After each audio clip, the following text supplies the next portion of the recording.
Hi there folks. Now then, today's story, it's don't leave your dog in your car with your engine running, and this is why you shouldn't do that.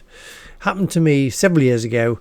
It was when we were actually in the process of moving to France, and we'd got a Citroen jumper van and a big trailer, and we were moving things journey by journey.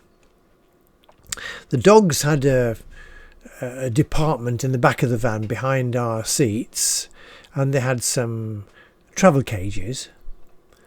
There's a bit of a story about the Dalmatian and how he destroyed his travel cage before we even set off on our journey. We set it all up and designed the van so we could pack stuff around their travel cages and still get access to the side door and let them out for runs and things during our journey.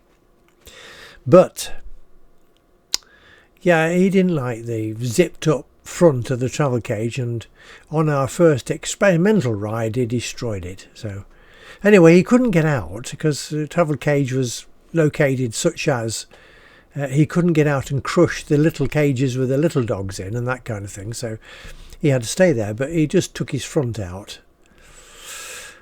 Now then, so when we got, I can't remember which journey it was, but we were in France here, and we'd unloaded and we were off somewhere. The story comes up on one of our podcasts. It comes up on Buzzsprout. You can listen to it as an audio, along with over 200 others. So you can download it on audio. Where's my hand? You can a quick stick Buzzsprout up here now instead of at the end. You can download the podcast. You can, I don't know if you can read this. I haven't actually published this book because it's after 2008. So I haven't actually published a book with the stories after 2008. Everything's before that. So no, except for this, you can't read it in a book. But you can download lots of other books and read the stories individually in book form using our website. They're all free to download. And there's other books as well, not just the It's a Rum Life storybooks. There's picture storybooks, books for children. Have a good look on our website, which is up here, and see what you like. Okay, back to the story, and it's an audio podcast, and I've added all these pictures to it to make it more interesting. So I hope you like the story, and thanks for being with us. Do try and watch it to the end. Okay, then off we go. Okay, we're going to begin this story called Digby Locked Us Out. It's from It's a Rum Life Tales from France, written in about 2008, when we started the gradual move from England at the beginning of retirement for me. Preparation. We intended crossing the Channel on a regular basis, with a possessive Lancashire heeler, his full brother, who closely resembled a small lion with short legs and very independent attitude, and lastly a Dalmatian, who would move the world to be in the driving seat. To aid us in this endeavour, we had bought a van. The van man stated assuredly that if France was our destination, then a French van was the obvious choice. After several days' research, we bought 3 travel tents for the dogs, canvas arrangements with steel frames that folded flat when not in use. Lots of zips fastened the things into shape, with a useful zipped-in mesh door at the front. We took the 3 dogs on a test run to Wainfleet, about 10 miles away, to get them used to the idea of travelling in their own facilities. The 2 smaller dogs took the idea straight away and were no trouble. The Dalmatian totally demolished the mesh front of his tent before we even reached Wainfleet. Plan B. Plan B was to build a wooden frame above the tent locations inside the van, then encase the whole in green wire fencing. When Digby began to wander, then he would be contained, and at the same time he would not be able to get on top of the smaller travel tents and squash them. Things that were being transported would then be packed around and on top of the dogs without them coming to any harm. The front openings of their tents were located in line with the side opening sliding door, so that comfort stops were easily achieved.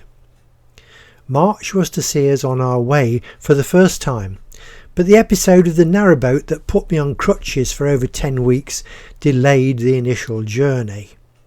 You can read more about that in The Achilles Tendon Went Bang. June arrived eventually, and the 3 dogs were already had their passports legal for 3 months. Everyone seemed overexcited in anticipation of the long overdue first journey. Energetic packing of the van commenced a full week before departure time. The very large trailer purchased on eBay to help carry loads of possessions looked pretty big when it came to loading the first car. There was not much room for anything else. Timber intended to create the second floor in the large barn adjoining the house in France was packed around and under the car, or as much as possible anyway. Curtains and goodness knows what else surrounded 3 dogs in their canvas-covered metal frame travel tents. Ruth had spoken to Hilton Herbs, who had always been most helpful with treatment for the big horses over the years when we had their health problems to consider. A mixture was developed and judiciously squirted on the dogs from time to time during the run-up to departure. Off we go.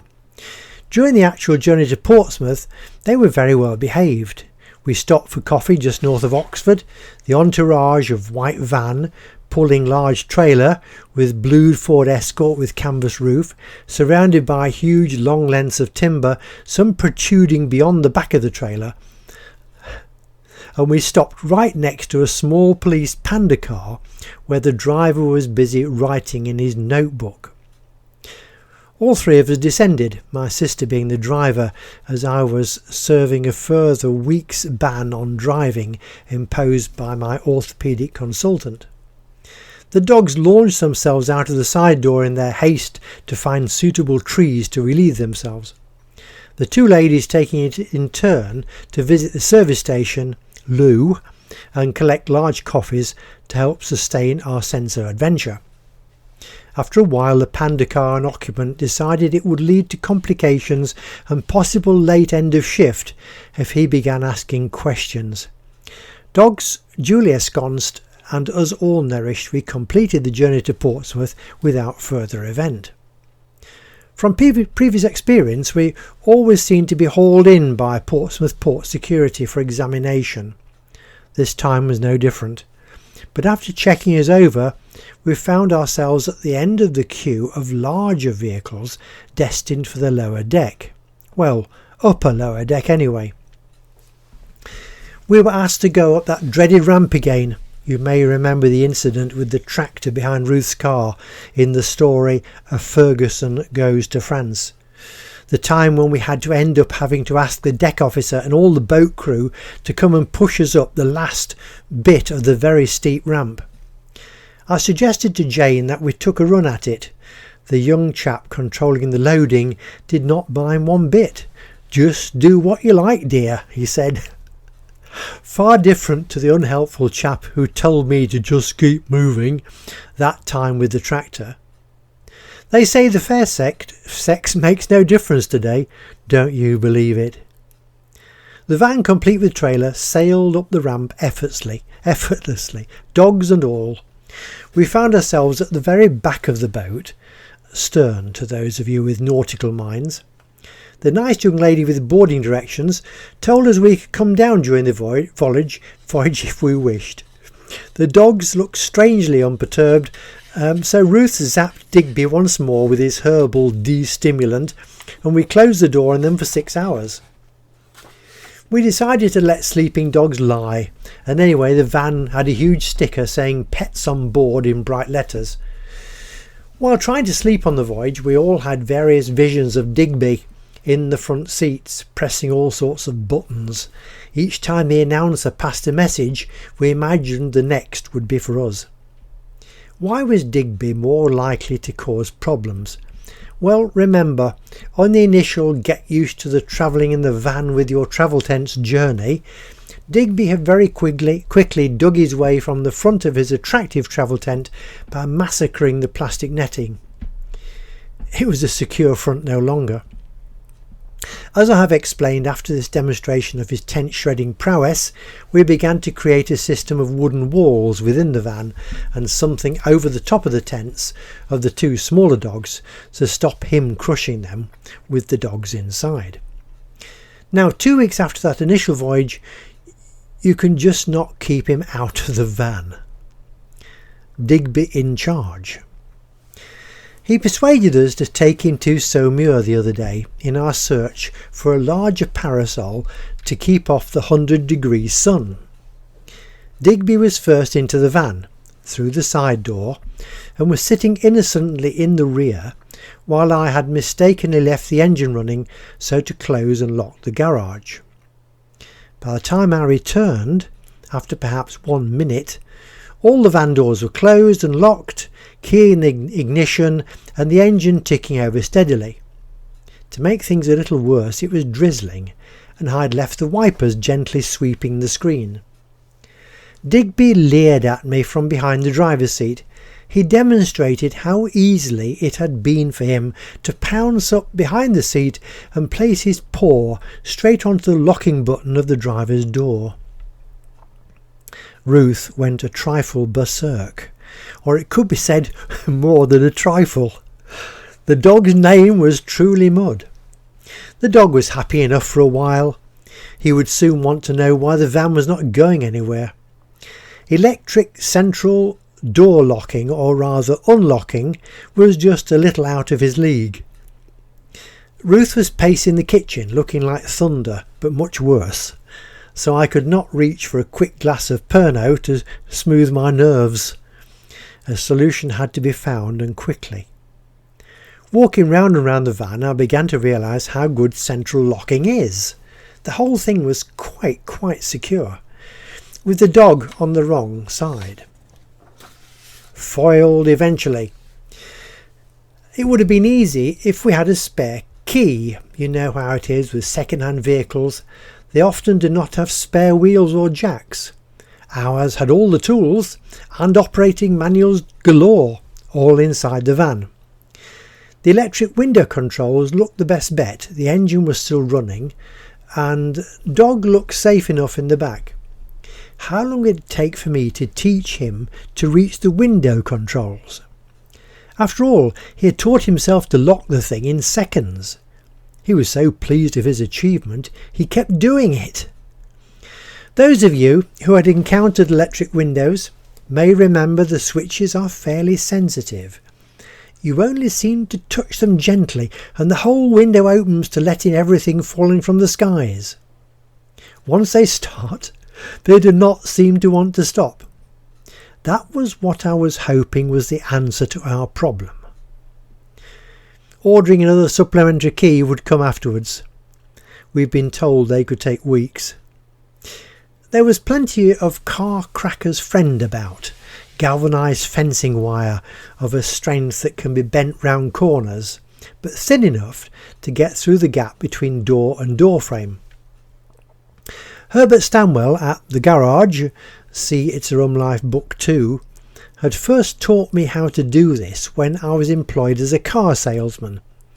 Over the years, I've had to use this aid on my own cars and those of friends from time to time. It did not let me down this time either.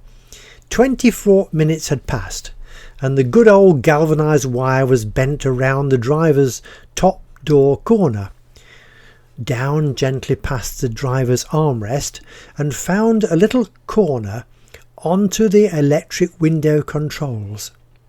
After 4 or 5 botched efforts, success, and the driver's window moved smoothly down.